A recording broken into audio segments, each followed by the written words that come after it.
I've always liked the quiet of the early morning, especially in my childhood home. It's a small, two-story house at the edge of a sleepy suburb, surrounded by overgrown hedges and a sagging wooden fence that hasn't been fixed since I was a kid. I moved back in a few months ago after my mom passed, just to sort through her things and decide what to do with the place. At 32, I'm not exactly thrilled to be sleeping in my old bedroom, surrounded by faded posters of bands I barely remember. But there's a strange comfort in the routine of it all. Every morning, I brew a pot of coffee in the kitchen, the same chipped percolator humming on the counter, and I sit at the dining table to scroll through emails or jot down to-do lists. It's mundane, predictable, and exactly what I need to keep my head on straight. This morning started like any other. The sky outside was a pale gray, the kind of dawn that promises rain but never quite delivers. I shuffled downstairs in my slippers, the wooden steps creaking under my weight, and started the coffee. The house was silent except for the faint drip of the percolator and the occasional groan of the old radiator in the corner. I sat at the table, my laptop open, half-heartedly replying to a work email about a project deadline. The kitchen window faced the backyard, where the grass was long and wild, swaying slightly, even though there was no breeze I could feel. I glanced at it briefly, then back to my screen. Routine. Normal. But then I heard it, a faint, rhythmic tapping. It was so soft at first that I thought I'd imagined it, like a fingernail brushing against wood, coming from somewhere upstairs. I paused, my fingers hovering over the keyboard, and listened. Tap, tap, tap. It stopped as abruptly as it started, leaving the house in that heavy, oppressive silence again. I told myself it was nothing. Old houses settle, pipes knock, maybe a branch was scraping against the roof. Still, I couldn't shake the feeling that the sound wasn't random. It had a deliberate quality, like someone testing a surface, searching for something. I pushed the thought aside and focused on my coffee, taking a sip. It was bitter, too strong, but I didn't care. I needed the jolt.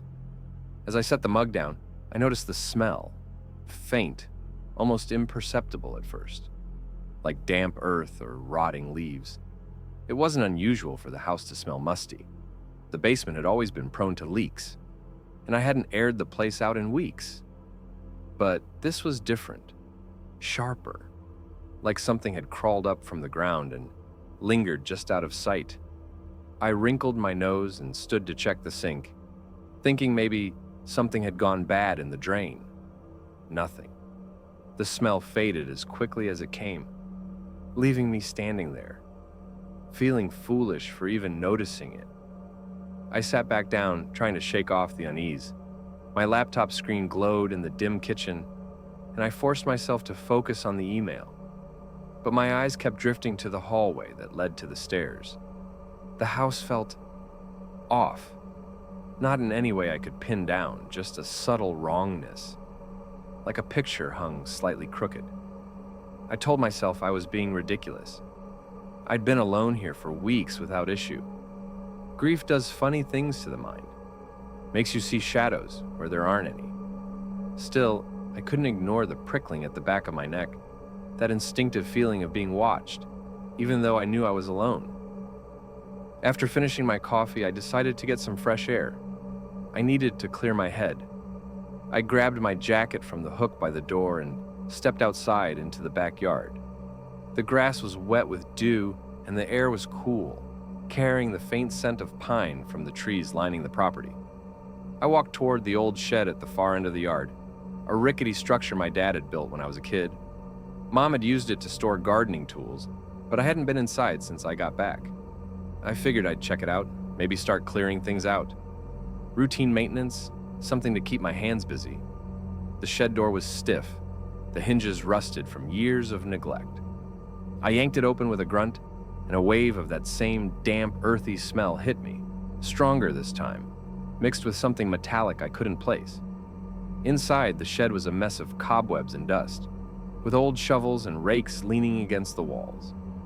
In the corner, half buried under a pile of cracked flower pots, was a small wooden box I didn't recognize. It was plain, unadorned, about the size of a shoebox, with a simple latch. I don't know why, but I felt drawn to it, like it was waiting for me to find it. I crouched down, brushing away the debris, and picked it up. The wood was cold to the touch, almost unnaturally so, and as I held it, I swear I felt a faint vibration, like a heartbeat pulsing through the grain. I hesitated, my thumb hovering over the latch. Every instinct screamed at me to put it down, to walk away. But curiosity got the better of me. I told myself it was just a box, probably something Mom had stashed away and forgotten. I flicked the latch open. Inside was nothing but a layer of dirt, dark and rich, like it had been scooped straight from a grave. No papers, no trinkets, just earth. I frowned, confused, and as I tilted the box to get a better look, I heard that tapping again, louder this time, coming from the house. Tap, tap, tap. My head snapped up, my heart thudding in my chest. The sound was unmistakable now, deliberate, like someone or something was pacing upstairs, dragging a finger along the walls. I slammed the box shut and stood, my breath shallow. The backyard felt smaller somehow, the trees looming closer, their branches casting jagged shadows across the grass. I hurried back to the house, the box tucked under my arm, telling myself I was overreacting. Maybe a neighbor was working on something, or a bird had gotten trapped in the attic. But as I stepped inside, the air felt heavier, thicker, like I'd walked into a room where someone had just been arguing. The smell of damp earth followed me, clinging to my clothes, and I couldn't shake the feeling that I'd done something wrong, something I couldn't undo. By opening that box, I set it on the kitchen table, staring at it like it might move on its own. The tapping had stopped, but the silence was worse, suffocating. I glanced at the hallway again, half expecting to see a shadow at the top of the stairs. Nothing. Just the dim light filtering through the curtains.